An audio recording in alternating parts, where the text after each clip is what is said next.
J'espère que vous allez tous bien. Ansu Fati prêt à tout pour impressionner Flick et reprendre sa place de titulaire à l'équipe première. Vous vous rappelez tous de Ansu Fati, ce petit prodige de la Masia qui a tellement ébloui le monde.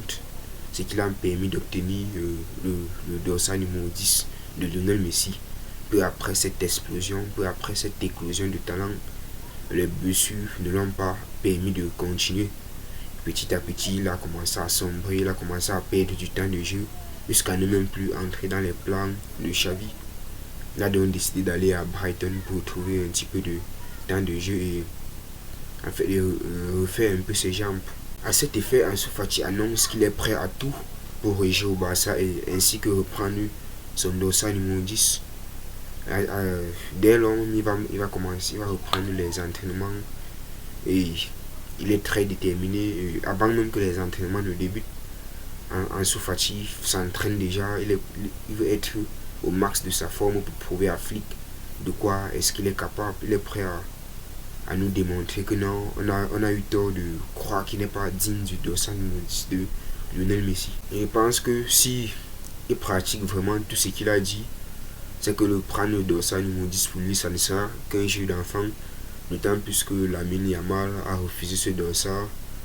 C'est un joueur très conscient, c'est un joueur qui est très mature. On l'a proposé ce dossard, il a dit que non, il ne peut pas le prendre parce que ça appartient déjà à un autre joueur. On comprend déjà sa maturité, on comprend qu'il ne voulait pas faire de la peine à son coéquipier. Moi, je pense que Ansu Fati a encore de la place dans cette équipe si il s'entraîne encore, parce que Ansu Fati ce n'est pas quand même un joueur comme tous les autres. On l'a vu à 17 ans montrer des choses incroyables et petit à petit il a sombré tout ça à cause de son physique. Sinon en termes de talent, puis Ansu Fati il peut quand même prétendre à ce dossard. Après on ne sait jamais, après la parole ça ne vaut rien, il faut qu'il passe à l'action. Le point de recruter Paredes, en fait le Barça a montré ses intérêts pour Paredes et ils sont vraiment intéressés par ce joueur, l'ancien milieu du PSG. Et Flick, on voit déjà que dès son arrivée, Flick est déjà très actif sur le mercato. Il veut former une équipe de guerriers comme le Bayern. Il veut former une équipe de dur à cuit, un peu comme il a fait avec le Bayern. Et cette saison, ça risque quand même d'être très compliqué vu que Mbappé est au Real, c'est officiel. Il n'y a plus rien à dire dessus. Ça sera très compliqué avec Mbappé, avec Vinicius, avec Rodrigo, avec tous ces joueurs. Le Barça doit quand même très s'activer sur le mercato parce que en dehors de Lamine Yamal, des joueurs Félix, etc., il n'y a plus vraiment de joueurs très dangereux en attaque du Barça. Oui, c'est que d'autres vont dire que oui, il y a Ferran Torres, d'autres vont dire que oui, il y a Lewandowski. Mais sauf que c'est insuffisant contre une équipe comme le Real, contre Mbappé.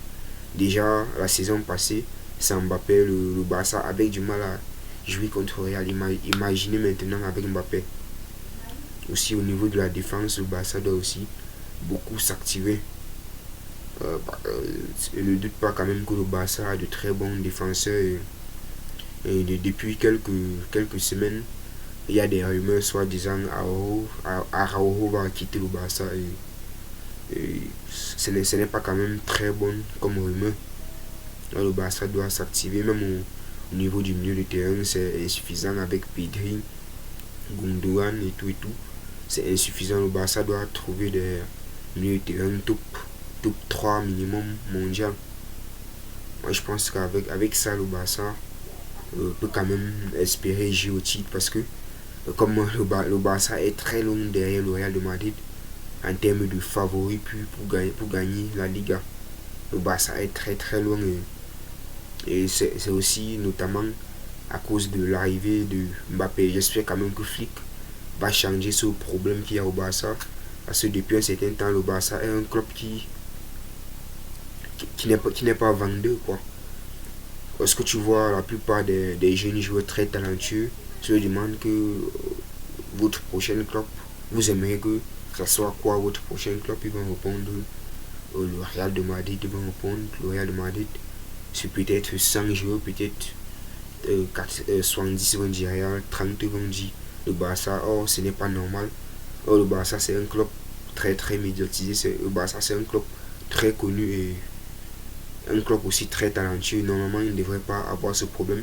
Juste parce que, oui, il y a du bon football et les résultats ne suivent pas toujours. Les résultats ne suivent pas toujours. Donc, euh, ça va être un peu le boulot de Flick cette saison. Permettre au Barça de retrouver sa gloire d'antan, permettre au Barça d'être plus vendeur, permettre au Barça d'être plus attirant.